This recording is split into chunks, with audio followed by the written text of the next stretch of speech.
بسم اللہ الرحمن الرحیم۔ السلام علیکم ورحمۃ اللہ وبرکاتہ۔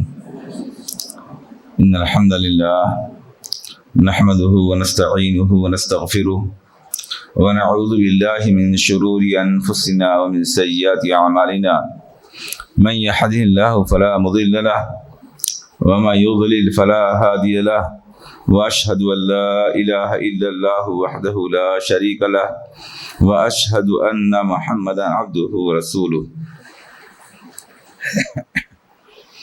يا ايها الذين امنوا اتقوا الله حق تقاته ولا تموتن الا وانتم مسلمون يا ايها الناس اتقوا ربكم الذي خلقكم من نفس واحده وخلق منها زوجها وبث منهما رجالا كثيرا ونساء واتقوا الله الذي تساءلون به والارحام ان الله كان عليكم رقيبا يا ايها الذين امنوا اتقوا الله وقولوا قولا سديدا يصلح لكم اعمالكم ويغفر لكم ذنوبكم ومن يطع الله ورسوله فقد فاز فوزا عظيما اما بعد فان خير الحديث كتاب الله وخير الهدي هدي محمد صلى الله عليه وسلم وشر الامور محدثاتها وكل محدثة بدعة وكل بدعة ضلالة وكل ضلالة في النار۔ اعوذ بالله السميع العليم من الشيطان الرجيم، بسم الله الرحمن الرحيم، وما خلقت الجن والانس الا ليعبدون۔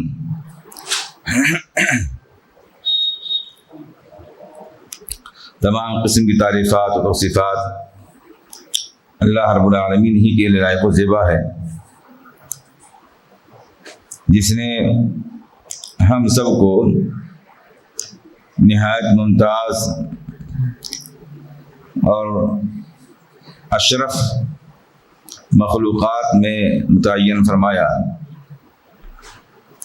بے شمار درود و سلام نازل ہوں اللہ رب العالمین کے بھیجے ہوئے تمام انبیاء اور رسول پر، خاص طور سے ہمارے اور آپ کے نبی و رسول جناب محمد رسول اللہ صلی اللہ علیہ وسلم پر، آپ کے آل و اصحاب، آپ کی ازواج مطہرات اور قیامت تک صحیح معنوں میں آپ کے اتباع کرنے والے لوگوں پر، آمین۔ محترم حضرات،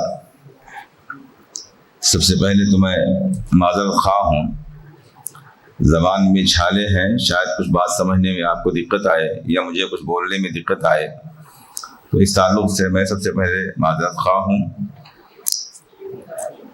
کل ہم لوگوں نے یہ بات پڑھی تھی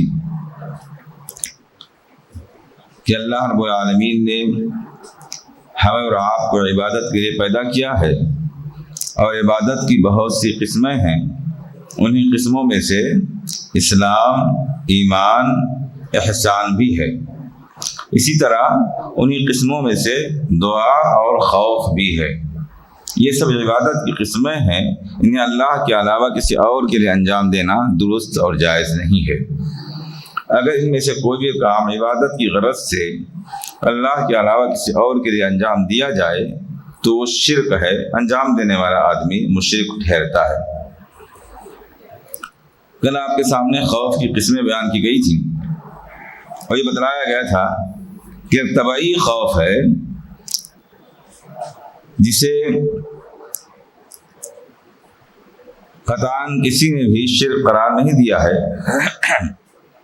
لیکن غیر طبعی طور پر اگر کسی سے خوف کیا جائے تو یہ شرک میں داخل ہو جاتا ہے، کیونکہ اللہ رب العالمین فرماتا ہے فَلَا تَخَافُوهُمْ وَخَافُونِ، لوگوں سے مت ڈریے، صرف مجھ سے ہی ڈریے۔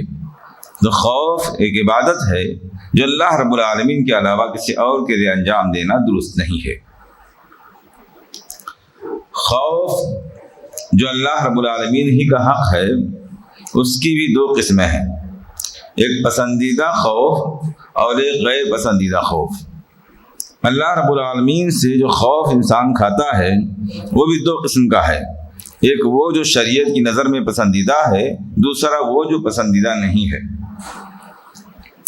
پسندیدہ خوف سے مراد اللہ رب العالمین کا ایسا خوف جو انسان کو نیکیوں کے کرنے پر آمادہ کرے اور گناہوں سے بچنے میں مدد کرے، معاون ثابت ہو۔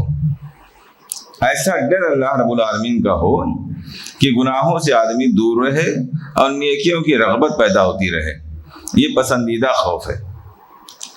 اور ناپسندیدہ خوف یہ ہے کہ آدمی اپنے بعض گناہوں کی وجہ سے اللہ رب العالمین کے عذاب سے اس طرح ڈر جائے کہ وہ بالکل ہی مایوس ہو جائے۔ اللہ رب العالمین سے خیر کی امید رکھنے کے بجائے وہ اپنے بعض گناہوں پر بالکل ہی مایوسی کا شکار ہو جائے، یہ غیر پسندیدہ ناجائز خوف ہے۔ ایک مومن کو اس بات کی تعلیم دی گئی ہے کہ اس کی زندگی خوف اور امید کے درمیان گزرنی چاہیے۔ اللہ رب العالمین قرآن کریم میں ارشاد فرماتا ہے وَيَدْعُونَ رَبَّهُمْ خَوْفًا وَطَمَعًا، اور اہل ایمان کی خاصیت یہ ہے کہ وہ اپنے رب کی عبادت کرتے ہیں خوف اور امید کے ساتھ۔ یعنی کہ انسان کی، ایک مومن کی خاصیت یہ ہے کہ نہ اس کے اندر بے پناہ امید کا جذبہ ہوتا ہے کہ وہ اللہ کے عذاب ہی کو بھول جائے، اور نہ ہی اتنا زیادہ خوف بیٹھ جاتا ہے کہ وہ اللہ تعالیٰ کی رحمت سے غافل ہو جائے، اللہ تعالیٰ کی رحمت کو بھول کر مایوس ہو جائے۔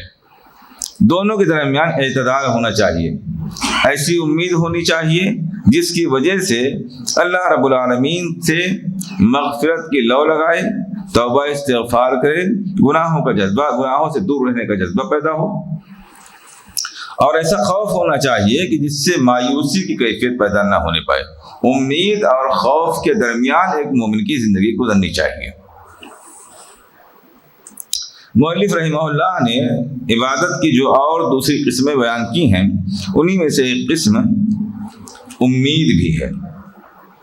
مؤلف رحمہ اللہ لکھتے ہیں وَدَلِيلُ الرِّجَاءِ قَوْلُهُ تَعَالَى، امید عبادت ہے، امید کرنا، امید لگانا یہ عبادت ہے، اور اس کی دلیل اللہ رب العالمین کا فرمان ہے فَمَنْ كَانَ يَرْجُو لِقَاءَ رَبِّهِ فَلْيَعْمَلْ عَمَلًا صَالِحًا وَلَا يُشْرِكْ بِعِبَادَةِ رَبِّهِ۔ جو آدمی اللہ رب العالمین سے ملاقات کی امید رکھتا ہے، اسے چاہیے کہ وہ عمل صالح کرے اور اپنے رب کی عبادت میں کسی کو بھی شریک نہ کرے۔ اس آیت کریمہ میں اللہ رب العالمین نے امید کا تذکرہ کیا ہے، جس سے استدلال کرتے ہوئے مؤلف رحمہ اللہ نے لکھا ہے کہ امید بھی عبادت ہے، اللہ کے علاوہ کسی اور سے امید لگانا یہ شرک ہے۔ لیکن جس طرح سے دعا کی تفصیل ہے، خوف کی تفصیل ہے، ایسے ہی امید میں بھی تفصیل ہے۔ ہر قسم کی امید شرک نہیں ہے، اس لیے امید کی تفصیل کو بھی جاننا ضروری ہے۔ غیر اللہ سے امید لگانا ایسی چیزوں میں جن کی وہ طاقت رکھتے ہوں، اللہ کے علاوہ جس چیز کی کوئی طاقت رکھتا ہے اس معاملے میں کسی سے امید لگانا۔ اسی طرح عبادت کے جذبے کے بغیر امید ہو مگر بندگی کا جذبہ نہ پایا جائے، جس سے امید ہو اس کے لیے بندگی کا جذبہ نہ ہو، دل و دماغ انتہائی درجے کے خاکساری اور تواضع میں مبتلا نہ ہو جائے، تو یہ دو قسم کی امید جائز ہے۔ ایسے شخص سے امید لگائی جائے جو آپ کی ہماری ضرورت پوری کر سکتا ہے، قادر ہے۔ غیر قادر سے امید لگائی جائے تو اس کی دو شکلیں ہیں، یا تو ایک آدمی کے پاس فطری طور پر اس کام کو کرنے کی طاقت ہی نہیں ہے جس کی ہم امید لگائے ہوئے ہیں، تو یہ عبث، لغو اور بے فائدہ امید ہے۔ مثال کے طور پر کوئی آدمی کسی مسکین آدمی سے زکوٰۃ کے ادائیگی کی امید لگائے ہوئے ہو، اس سے تعاون کی امید لگائے ہوئے ہو، وہ آدمی خود مسکین ہے۔ ایک آدمی جسمانی اعتبار سے اپاہج ہے، ہاتھ پیر سے اپاہج ہے، اس سے اس بات کی امید لگائیں کہ ہمارا جسمانی سپورٹ کرے گا، کوئی بوجھل چیز بھاری چیز اٹھا دے گا ہماری، نہیں ممکن ہے۔ ایک آدمی کسی فن کا ماہر نہیں ہے، اس سے ہم اس فن میں مدد لینے کی امید لگائے ہوئے ہوں، یہ ممکن نہیں ہے۔ جیسے کل مثال آئی تھی کہ کوئی آدمی کسی ہاتھ پیر سے معذور آدمی سے یہ امید لگائے کہ وہ ڈوبنے والے کو تیر کر نکال لے گا، وہ خود ہاتھ پیر سے معذور ہے، وہ تیر نہیں سکتا ہے، اس سے یہ امید لگانا کہ وہ تیر کے نکال لے گا، یہ بیکار اور بے فائدہ امید ہے۔ تو غیر قادر سے امید کرنے کی یہ پہلی شکل ہے۔ ایک آدمی کے پاس قدرت نہیں ہے اور اس کے بارے میں امید لگا لی جائے تو بے فائدہ امید ہے۔ دوسری شکل یہ ہے کہ ایک آدمی بظاہر کسی چیز کی قدرت نہیں رکھتا ہے، لیکن اس کے اندر کوئی پوشیدہ قدرت کا خیال پیدا کر لیا جائے۔ ایک آدمی بظاہر کسی چیز کی طاقت نہیں رکھتا ہے، لیکن اس کے بارے میں خیال پیدا کر لیا جائے کہ اندر سے بہت ہی زیادہ طاقت رکھنے والا، بہت ہی زیادہ پاور اور اختیار رکھنے والا شخص ہے، اگر اس سے امید لگائی جائے تو یہ شخص ہماری امید پوری کر سکتا ہے۔ بظاہر وہ ایسا کام ہے جس کا اختیار انسان کو نہیں ہوتا ہے، لیکن اس آدمی کے اندر غیبی طور پر قوت کا احساس کر لیا جائے، یہ عقیدہ رکھا جائے کہ اس کے پاس غیبی طور پر ایسی طاقتیں ہیں کہ یہ چاہے تو ہماری مدد کر سکتا ہے۔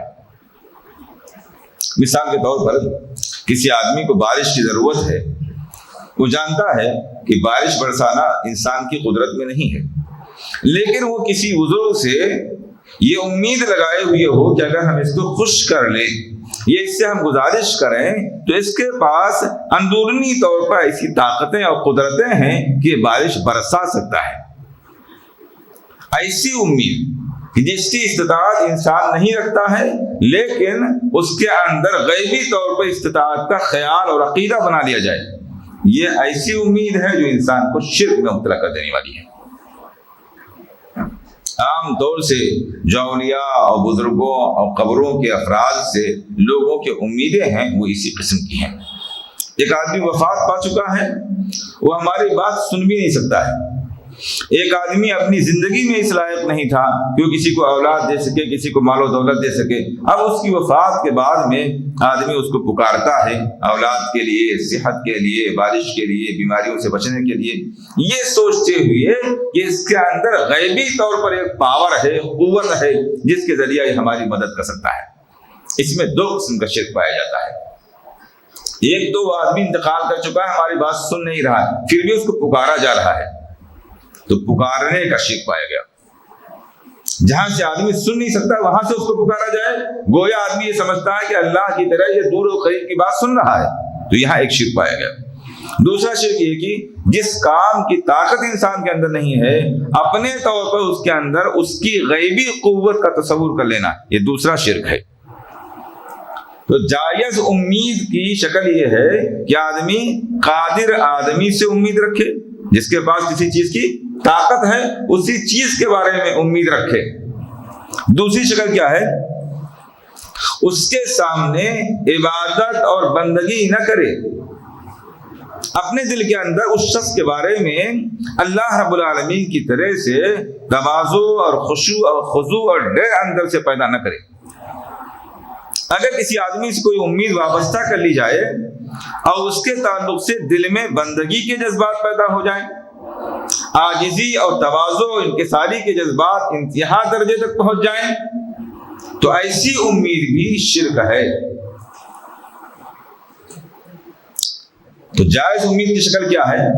ایسی چیز کی امید، ایسے شخص سے امید رکھی جائے جو طاقت رکھتا ہے اور اس کے سامنے بندگی کا کوئی کام نہ اپنے اعضاء کے ذریعے کیا جائے، نہ دل کے اندر بندگی کا جذبہ رکھا جائے۔ بس اس بات کا خیال رکھا جائے کہ اللہ رب العالمین نے اس شخص کو یہ طاقت دی ہے، یہ سبب ہے، اللہ رب العالمین اگر چاہے گا تو فلاں معاملے میں یہ شخص ہماری مدد کر سکتا ہے۔ اس لیے نہیں کہ یہ قادر ہے، اس لیے نہیں کہ اس کو خود سے یہ پاور حاصل ہے، اس لیے کہ اللہ رب العالمین نے فطری طور پر اس کو یہ طاقت دے رکھی ہے۔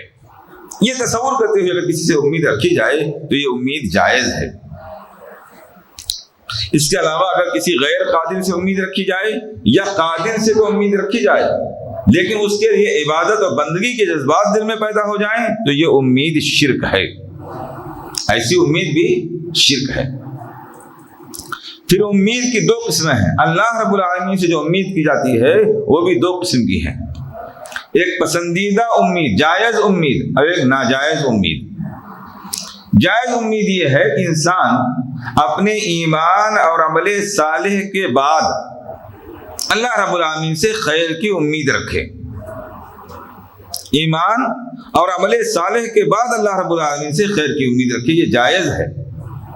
دوسری شکل یہ ہے کہ آدمی ایمان کا قائل نہیں ہے، ایمانیات سے غافل ہے، عمل صالح سے غافل ہے، عمل کا کوئی جذبہ نہیں ہے، بس یوں ہی تمنا دل میں بسائے ہوئی ہے، امید لگائے بیٹھا ہوا ہے، نہ ایمان ہے نہ عمل ہے نہ اللہ اس کے رسول کی اطاعت و فرما برداری ہے، یوں ہی دل میں تمنا اور آرزو لیے بیٹھا ہوا ہے اللہ رب العالمین سے، یہ جائز نہیں ہے، ناجائز امید ہے۔ اسی لیے اللہ رب العالمین نے ارشاد فرمایا فمن كان يرجو لقاء ربه فليعمل عملا صالحا ولا يشرك بعبادة ربه احدا۔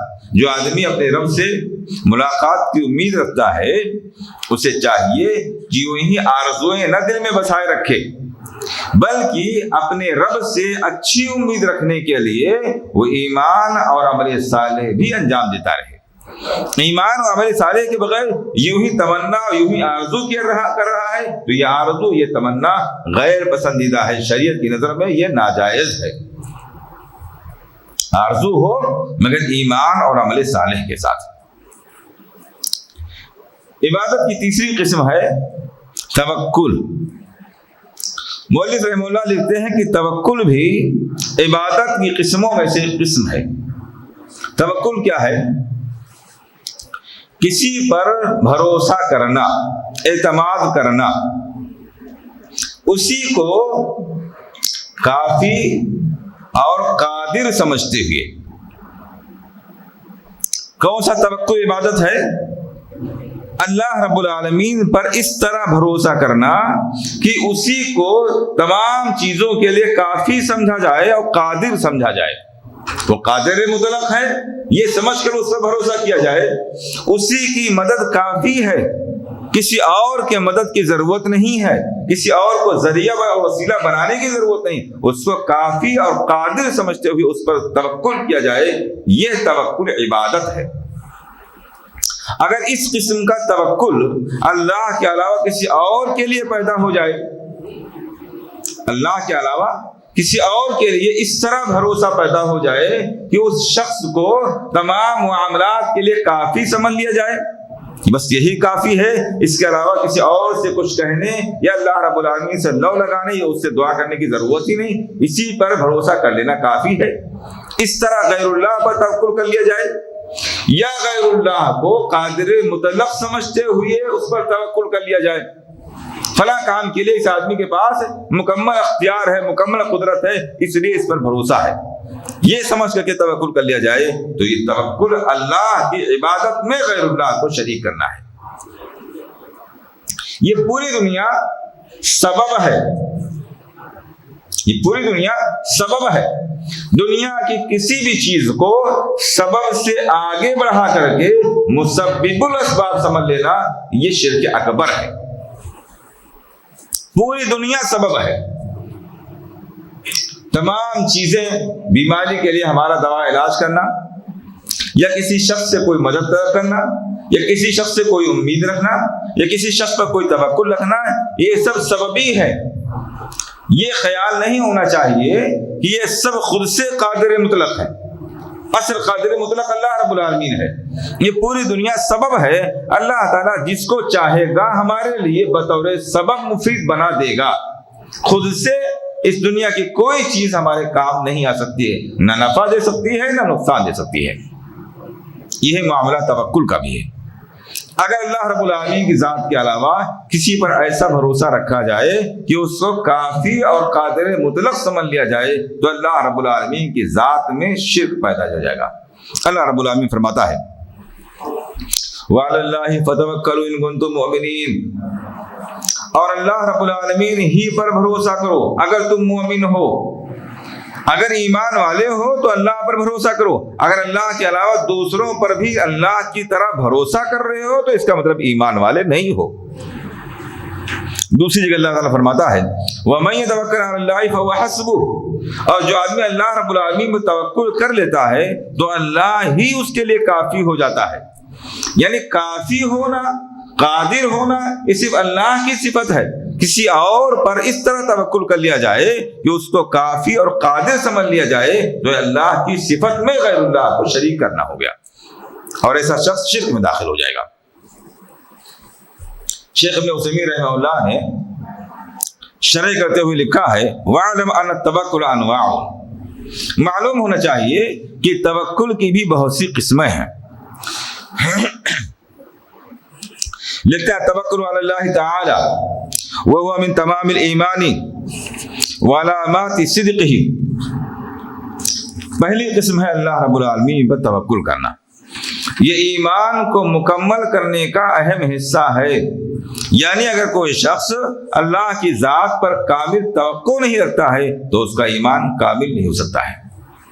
اللہ رب العالمین کی ذات کو قادر مطلق اور کافی سمجھتے ہوئے تمام چیزوں کے لیے اللہ رب العالمین پر جب تک توکل نہ پیدا ہو جائے تب تک کوئی شخص صحیح معنوں میں مومن نہیں ہو سکتا ہے. یہ پہلی قسم ہے اللہ رب العالمین پر توکل کرنا. دوسری قسم ہے توکل السر بأن يعتمد على میت فی جلب منفعت و دفع مضرۃ فهذا شرک اکبر. کہہ رہے ہیں کہ کسی بھی نفع کو حاصل کرنے کے لیے اور کسی بھی شر سے بچنے کے لیے اگر پوشیدہ طور پر دل کے اندر کسی بھی شخص کے بارے میں اللہ کی طرح سے توکل پیدا کر لیا جائے. مثال کے طور پر کسی انتقال کر جانے والے شخص کے بارے میں انسان کو یہ بھروسہ پیدا ہو جائے کہ یہ ہماری مدد کرنے پر قادر ہے، اس کی مدد ہمارے لیے کافی ہے، اور اس طریقے سے اس پر بھروسہ کر لے آدمی تو یہ شرک اکبر ہے. دل کے اندر اللہ کے علاوہ اللہ کی طرح کسی اور کے بارے میں توکل پیدا ہو جائے تو یہ شرک اکبر ہے. اللہ کی طرح توکل کا مطلب کیا ہے؟ دو چیزیں. اللہ رب العالمین کا بھروسہ کافی ہے، کسی اور کی ضرورت نہیں. اللہ رب العالمین قادر مطلق ہے، اسی کسی کی مدد اور سہارے اور سبب کی ضرورت نہیں ہے. ان دو شرطوں کے ساتھ توکل کرنا عبادت کا حصہ ہے. اگر ان دونوں چیزوں کے ساتھ اللہ کے علاوہ کسی اور پر آدمی بھروسہ کر لے یہ سوچتے ہوئے کہ یہ قادر ہے یا ہماری مدد کے لیے کافی ہے تو یہ اللہ کی ذات میں غیر اللہ کو شرک کرنا ہوا، اور اس کی وجہ سے آدمی شرک اکبر میں مبتلا ہو جائے گا. ہمارے یہاں مسلمانوں کے اندر اس قسم کا شرک بے پناہ پایا جاتا ہے. وہ لوگ جو آج مزارات سے، اولیاء سے، بزرگوں سے جڑے ہوئے ہیں، قبروں سے جڑے ہوئے ہیں، ان کے دلوں میں اسی قسم کا توکل ہے. وہ اپنے تمام کاموں کے لیے ان اصحاب قبور سے، ان اولیاء سے، ان بزرگوں سے اس طرح امیدیں وابستہ رکھتے ہیں کہ بعض دفعہ ان کی زبانوں پہ یہ الفاظ آتے ہیں کہ اگر اللہ نہ بھی چاہے تو یہ بزرگ ہم کو دلوا سکتے ہیں. ان کے دل کی بات زبان پہ آ جاتی ہے. بعض دفعہ اللہ رب العالمین دینا نہیں چاہتا تھا مگر فلاں بزرگ نے زبردستی دلوا دیا. ایسی مثالیں باقاعدہ ملتی ہیں. تو اس طرح کا توکل کرنا کہ اللہ کی طرح کوئی بھی قادر مطلق ہے، اس طرح سے کسی پر بھروسہ کر لینا کہ اللہ رب العالمین کی مدد کے بغیر یہ خود اختیار رکھتا ہے اور کافی ہے ہمارے لیے، یہ اللہ کی ذات میں، اس کی صفات میں شرک کرنا ہے، اور یہ شرک اکبر ہے.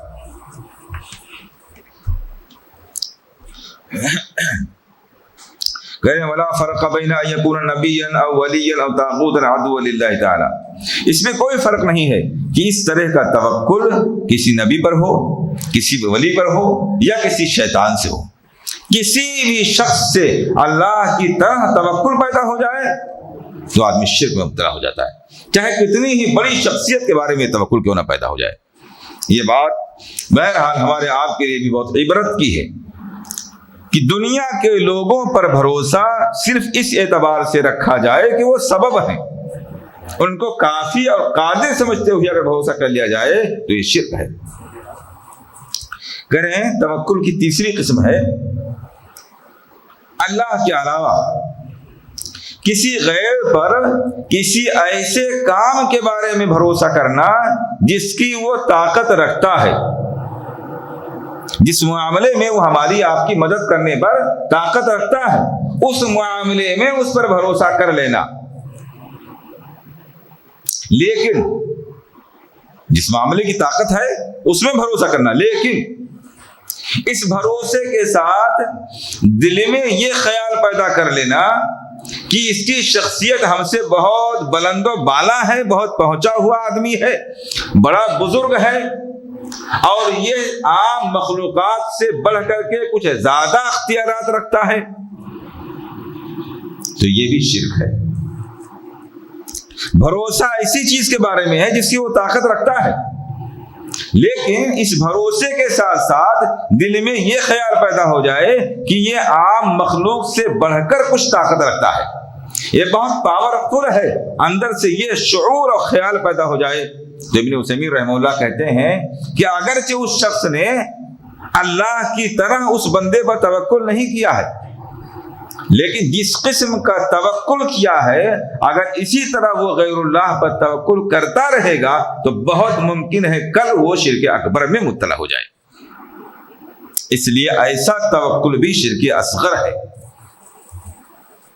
کوئی آدمی اس بات کی طاقت رکھتا ہے کہ وہ آپ کی مالی طور پر تعاون کرے، آپ کو مشورہ دے سکے، یا کسی بھی معاملے میں وہ آپ کی مدد کرنے پر فطری طور پر قدرت رکھتا ہے، اس سے آپ بات کریں، وہ امید دلاتا ہے آپ کو کہ ہم آپ کی انشاءاللہ مدد کریں گے، آپ اس پر امید رکھ لیں کہ آدمی اس کام کو کرنے کی طاقت رکھتا ہے، اس نے امید دلائی ہے، اس لیے ہمیں اس پر امید ہے یہ ہمارا کام کر دے گا۔ لیکن اسی کے ساتھ یہ خیال پیدا کر لینا کہ اس شخص کو عام لوگوں سے بڑھ کر کے طاقت حاصل ہے، یہ جو آخر کی شرط ہے، یہ خیال جو دل میں پیدا ہو گیا ہے، اس خیال کی بنیاد پر ایسا توکل کرنا شرک اصغر ہے، کیونکہ یہ ایسا توکل ہے، ایسا خیال ہے کہ اگر یہ سلسلہ جاری رہا تو بہت ممکن ہے کہ آگے چل کر کے وہ آدمی شرک اکبر میں مبتلا ہو جائے۔ اب یہی شرک اصغر کی تعریف ہے۔ شرک اصغر اس کا نام نہیں ہے کہ اللہ رب العالمین کے برابر کسی کو سمجھ لیا جائے۔ شرک اصغر ایسے عمل کو کہتے ہیں جو آگے چل کر کے آدمی کو شرک اکبر میں مبتلا کر سکتا ہے۔ شرک اکبر ہے نہیں، مبتلا کر سکتا ہے آگے۔ مثال کے طور پر اللہ کے رسول صلی اللہ علیہ وسلم نے فرمایا من حلف بغیر اللہ فقد اشرک، جس آدمی نے اللہ کے علاوہ دوسرے کی قسم کھائی اس نے شرک کیا۔ اللہ کے علاوہ کسی دوسرے کی قسم کھا رہا ہے، حالانکہ اس کو اللہ کے برابر نہیں سمجھتا ہے، نہ اللہ کی الوہیت میں، نہ اس کی ربوبیت میں، نہ اس کے صفات میں، کسی میں شریک نہیں کر رہا ہے، لیکن وہ اللہ کے علاوہ کسی اور کی قسم کھا رہا ہے، بس اس کو اتنا احترام دے رہا ہے، اس کی اتنی عظمت کر رہا ہے کہ اب اس کے نام کی وہ قسم کھانے لگا ہے۔ اللہ کے رسول صلی اللہ علیہ وسلم فرمایا یہ شرک ہے، کیونکہ اتنی عظمت مخلوق کو دے دی جائے کہ اب اس کے نام کی آدمی قسم کھانے لگے۔ یہ اتنا خطرناک عمل ہے کہ اگر اس عمل کو یہی نہ روکا گیا تو بہت ممکن ہے عظمت کا، احترام کا سلسلہ اور آگے بڑھ کر کے اس مخلوق کو خالق کے درجے تک پہنچا دے۔ جیسا کہ عیسائیوں کے تعلق سے ہوا، عیسائیوں نے عیسیٰ علیہ السلام کی محبت میں، تعظیم میں اتنا غلو کیا، اتنا مبالغہ کیا کہ ان کو عبودیت کے مقام سے اٹھا کر کے الوہیت کے مقام تک پہنچا دیا۔ یا جیسے آج مسلمانوں میں سے بہت سے لوگ نبی اکرم صلی اللہ علیہ وسلم سے محبت اور عشق کے نام پر اتنا غلو کر چکے ہیں، اتنا مبالغہ کر چکے ہیں کہ آپ صلی اللہ علیہ وسلم کو الوہیت کے مقام تک پہنچا دیا۔ وہی جو مستوی عرش تھا خدا بن کر اتر پڑا ہے مدینے میں مصطفیٰ بن کر، یہ ہے نا شرک اشعار، یہ اشعار اسی غلو کا نتیجہ ہے۔ تو شرک اصغر یہ ہے کہ کسی کی تعظیم میں، کسی کے احترام میں اس کی حد سے آگے بڑھ کر کے غلو کیا جائے، یہ غلو اس کو شرک اکبر تک پہنچانے کا ذریعہ ہے۔ یہ تیسری قسم، توکل کی تیسری قسم ہے۔ چوتھی قسم یہ ہے کہ آپ کسی کو اپنا وکیل بنا کر کے اس پر بھروسہ کر لیں، وکیل بنا لیں، کسی بھی کام کے لیے کسی آدمی کو کوئی ذمہ داری سونپ دیں، وہ آدمی ایماندار ہے، وہ کام کرنے کی قدرت اور طاقت رکھتا ہے، اب آپ یہ یقین کر لیں کہ انشاءاللہ یہ آدمی ہمارا کام کر دے گا، یہ جائز توکل ہے۔ جس طرح سے اللہ کے رسول صلی اللہ علیہ وسلم نے بہت سے معاملات میں اپنا نائب بنایا ہے بہت سے لوگوں کو، بعض دفعہ صدقہ و زکوٰۃ وصول کرنے کے لیے، بعض دفعہ آپ سفر میں گئے تو نماز وغیرہ کے لیے مدینے میں کسی کو اپنا نائب بنا گئے، یہ اعتماد کرتے بھروسہ کرتے ہوئے کہ ہماری غیر موجودگی میں یہ شخص ہماری ذمہ داریاں پوری کرے گا، جس کو ہم اردو میں کہتے ہیں وکیل بنانا، ذمہ دار بنانا، یہ جائز ہے۔ تو توکل عبادت ہے، کس شرط کے ساتھ؟ اللہ ہی کو قادر مطلق اور اللہ ہی کو کافی سمجھتے ہوئے اللہ پر توکل کرنا، بھروسہ کرنا ایمان کا اہم حصہ ہے۔ اگر اللہ پر اس طرح کا توکل نہیں ہے تو آدمی مکمل مومن نہیں ہو سکتا ہے۔ کسی آدمی کو اللہ رب العالمین پر اس طرح کا توکل نہیں ہے کہ وہ اللہ ہی کو کافی سمجھ رہا ہے، اللہ ہی کو قادر مطلق سمجھ رہا ہے، اس طرح کا توکل نہیں ہے تو کامل مومن نہیں ہو سکتا ہے۔ اور اگر اس طرح کا توکل اللہ کے علاوہ کسی بھی غیر کے لیے پیدا ہو جائے تو آدمی اسلام سے خارج ہو جائے گا، شرک اکبر میں مبتلا ہو جائے گا۔ تو توکل اس شرط کے ساتھ عبادت ہے۔ مولوی رحمہ اللہ لکھتے ہیں کہ عبادت کی قسموں میں سے رغبت، رہبت اور خشوع بھی ہے۔ رغبت کیا ہے؟ کسی پسندیدہ چیز کو پانے کی خواہش، رغبت۔ رہبت کسی بھی چیز سے ڈر کر کے اس سے بچنا، اس سے دور ہونا، ڈرنا، ایسا ڈرنا کہ اس سے بچنے کی بھی کوشش کرنا۔ اور خشوع کا مطلب یہ ہے کہ عاجزی، انکساری، تواضع، دل کے اندر کسی کے بارے میں احترام کی انتہا پیدا ہو جائے، عاجزی احترام کی حد سے بڑھ کر کے غلو کے درجے میں داخل ہو جائے۔ خشوع، عاجزی، انکساری، کہتے ہیں یہ تینوں چیزیں بھی عبادت ہیں۔ اللہ رب العالمین ہی سے تمام چیزوں کی امیدیں لگائے رکھنا، اللہ رب العالمین ہی سے خوف کھانا، ڈرنا اس کے عذاب سے، اس کی پکڑ سے، اس کی سزا سے، اور اللہ رب العالمین ہی کے لیے کمال درجے کا خشوع، کامل درجے کی عاجزی اور انکساری اختیار کرنا، یہ عبادت ہے جو اللہ کے علاوہ کسی اور کے لیے اختیار کرنا جائز نہیں ہے۔ دلیل، اللہ رب العالمین فرماتا ہے انہم کانوا یسارعون فی الخیرات ویدعوننا رغبا ورہبا وکانوا لنا خاشعین۔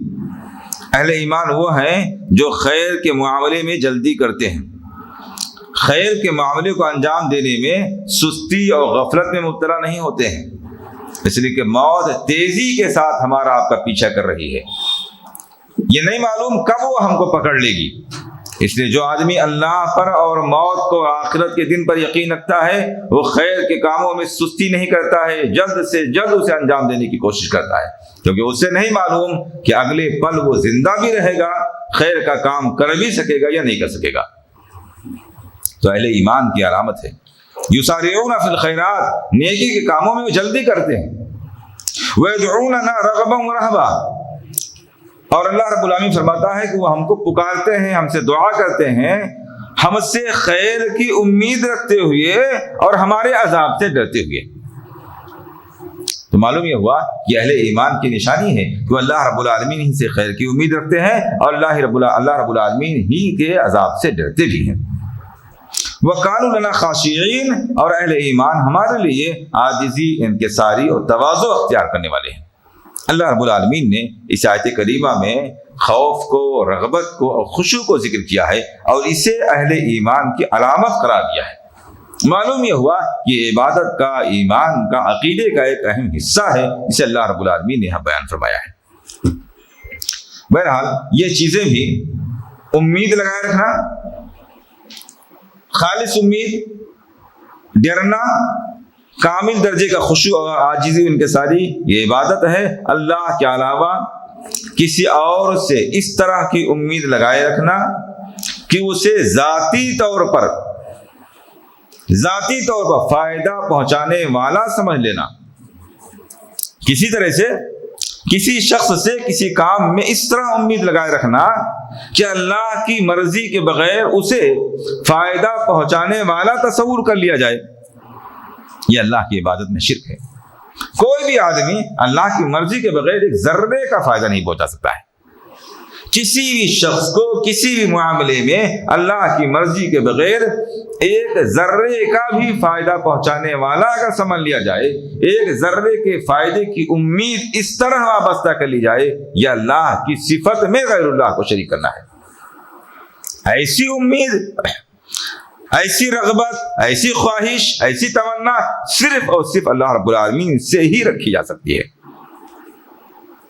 خوف، رہبت، اللہ کے عذاب سے ڈرنا، اگر اللہ کے علاوہ کسی بھی شخص سے اس طرح ڈر پیدا کر لیا جائے کہ وہ اللہ کی مرضی کے بغیر کسی بھی قسم کا نقصان پہنچا سکتا ہے، اللہ کی مرضی کے بغیر کسی بھی شخص کو نقصان پہنچانے والا سمجھ کر کے اس سے ڈرا جائے، یہ شخص اپنے آپ میں اتنا قدرت رکھتا ہے، اتنی طاقت رکھتا ہے کہ ہمیں نقصان پہنچا سکتا ہے اللہ کی مرضی کے بغیر، اگر یہ خیال پیدا کرتے ہوئے کسی شخص کے بارے میں دل میں خوف پیدا کر لیا جائے، ڈر پیدا کر لیا جائے، اس ڈر کی وجہ سے بھاگا جائے، بچا جائے، تو اللہ کی عبادت میں غیر اللہ کو شریک کرنا ہے، خواہ وہ خطرناک سے خطرناک چیز ہی کیوں نہ ہو۔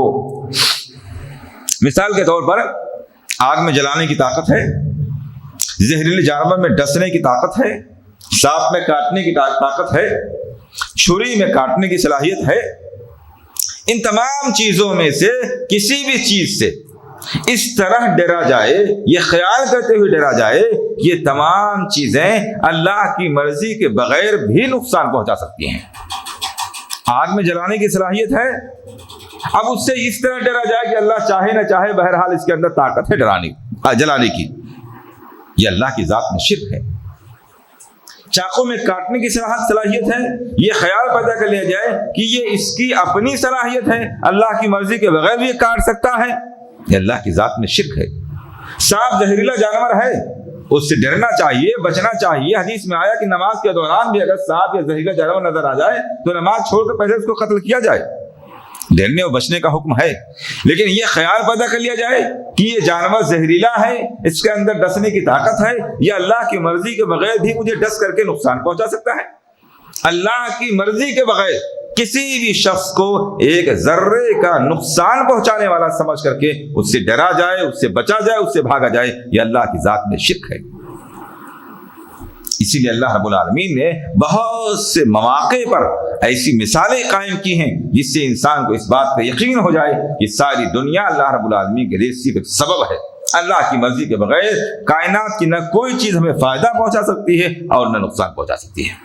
ایسی کئی مثالیں اللہ رب العالمین نے قرآن کریم میں بیان کی ہیں۔ مثال کے طور پر ابراہیم علیہ السلام کا واقعہ دیکھ لیجیے آپ، دو مثالیں موجود ہیں، بلکہ دیکھا جائے تو 3 مثالیں موجود ہیں، بڑی 3 مثالیں موجود ہیں۔ آگ میں جلانے کی صلاحیت ہے، ابراہیم علیہ السلام کو اس نے نہیں جلایا، یہ دلیل ہے اس بات کی کہ آگ میں جو صلاحیت ہے وہ اس کی اپنی نہیں ہے، فطری نہیں ہے، اللہ رب العالمین کی طرف سے اس کو صلاحیت عطا کی گئی ہے، اللہ ہی ہے جو اس کے اندر یہ طاقت پیدا کی ہوئی، جب چاہے اس طاقت کو چھین سکتا ہے، سب کر سکتا ہے۔ چھری میں کاٹنے کی صلاحیت ہے، کیا چھری نے اسماعیل علیہ السلام کو کاٹا؟ نہیں کاٹا نا۔ اس بات کا مکمل یقین ہونا چاہیے کہ چھری ہم اپنے ہاتھوں پر بھی پھیر لیں تو ہماری انگلیوں کو کاٹنے کی طاقت نہیں رکھتی ہے جب تک اللہ کی مشیت سے ہمارے ہاتھ نہ ہو جائے۔ یہ توکل اور اللہ کی ذات پر کامل یقین ہونا چاہیے۔ آپ دیکھیے ابراہیم علیہ السلام نے اپنی بیوی اور اپنے صاحبزادے کو بالکل ویران جگہ پر چھوڑ دیا، جہاں ان کے پاس چند دنوں کے زندگی کا توشہ تھا، ورنہ موت سامنے تھی، لیکن اللہ رب العالمین پر اتنا بھروسہ ہے کہ یہ ساری چیزیں جنہیں ہم موت کا، ہلاکت کا سبب سمجھ رہے ہیں، کھانا نہیں ہے، پانی نہیں ہے، آب و ہوا نہیں ہے، آدمی اجنبی ہے، کوئی پڑوس میں رہنے والا مدد کرنے والا نہیں ہے، یہ ساری چیزیں کیا ہیں؟ ہلاکت کے ظاہری اسباب ہیں۔ لیکن ابراہیم علیہ السلام نے اللہ پر توکل کرتے ہوئے اپنی بیوی، اپنے بیٹے کو ویران جگہ پر چھوڑ دیا۔ یہ اس بات کی مثال ہے کہ جن چیزوں کو ہم ہلاکت کا ذریعہ سمجھتے ہیں وہ چیزیں بھی اللہ کی مرضی کے بغیر انسان کو ہلاک نہیں کر سکتی ہیں۔ تو یہ بنیادی بات ہمیشہ ذہن میں رکھنی چاہیے، یہ پوری دنیا سبب ہے، پوری دنیا کی کسی بڑی سے بڑی شخصیت کو اس بات کا اختیار حاصل نہیں ہے کہ وہ اپنی مرضی سے اللہ کی مشیت کے بغیر ایک ذرے کا فائدہ ایک ذرے کا نقصان پہنچا سکے۔ خشوع عاجزی انکساری، ایک وہ عاجزی انکساری ہے جو ہم ایک شخص کے سامنے صرف ادب کے طور پر اختیار کرتے ہیں۔ ادب کے طور پر کسی شخص کے سامنے ہم احترام کے جذبے کے ساتھ پیش آتے ہیں، احترام والے الفاظ استعمال کرتے ہیں، احترام کے ساتھ ہم اس سے پیش آتے ہیں ادب کے طور پر۔ یہ جائز ہے، مطلوب ہے، جائز ہے اور شریعت میں مطلوب ہے۔ لیس منا من لم یرحم صغیرنا ولم یوقر کبیرنا، اللہ کے رسول صلی اللہ علیہ وسلم فرمایا وہ ہمیں سے نہیں ہے، وہ ہمیں سے نہیں ہے جو اپنے سے چھوٹوں پر شفقت نہ کرے، مہربانی نہ کرے، اور وہ بھی ہمیں سے نہیں ہے جو اپنے سے بڑی عمر کے لوگوں پر احترام کے ساتھ پیش نہ آئے، بڑی عمر کے لوگوں کے ساتھ احترام کے ساتھ پیش نہ آئے۔ اور روایت کے اندر آتا ہے کہ جو اپنے علماء کا احترام نہ کرے، یہ تیسرا اضافہ بھی ایک روایت کے اندر، وہ بھی ہمارے دین پر نہیں ہے جو اپنے علماء کا احترام نہ کرے۔ جو شریعت میں بزرگوں کے ساتھ، محترم لوگوں کے ساتھ، بڑے لوگوں کے ساتھ، والدین کے ساتھ، علماء کے ساتھ ادب اور احترام سے پیش آنے کی تعلیم دی گئی ہے، لیکن ایک دائرے میں۔ یہی ادب اور احترام اگر انتہا اختیار کر جائے، اس میں مبالغہ پیدا ہو جائے اور دل کے اندر اس شخص کے تعلق سے انتہائی درجے کی تعظیم پیدا ہو جائے، وہ تعظیم جو صرف اللہ کے لیے جائز ہے، وہ محبت جو صرف اللہ رب العالمین کے لیے جائز ہے، وہ احترام کا جذبہ جو صرف اللہ رب العالمین کے لیے جائز ہے، اس اعلیٰ قسم کا احترام، اعلیٰ قسم کا تواضع، اعلیٰ قسم کی عاجزی اگر اللہ کے علاوہ کسی مخلوق کے لیے انسان کے ذہن میں پیدا ہو جائے تو یہ ایسا خشوع ہے جس میں اب وہ اللہ کے ساتھ دوسرے کو شریک کر رہا ہے۔ اس لیے آپ دیکھیے صحابہ کرام اللہ کے رسول صلی اللہ علیہ وسلم سے کمال درجے کی محبت فرماتے تھے، کمال درجے کی محبت۔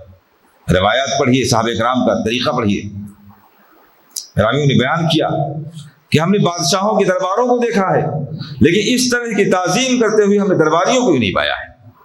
آپ صلی اللہ علیہ وسلم وضو کرتے تھے، آپ کے وضو کا پانی زمین پہ گرنے نہیں پاتا تھا، صحابہ کرام اس کے لیے لڑ پڑتے تھے۔ آپ صلی اللہ علیہ وسلم اشارہ کرتے کسی کام کے لیے، ہر آدمی آگے بڑھ کے اس کو انجام دینے کی کوشش کرتا تھا، جان نشاور کرنے کے لیے تیار رہتا تھا۔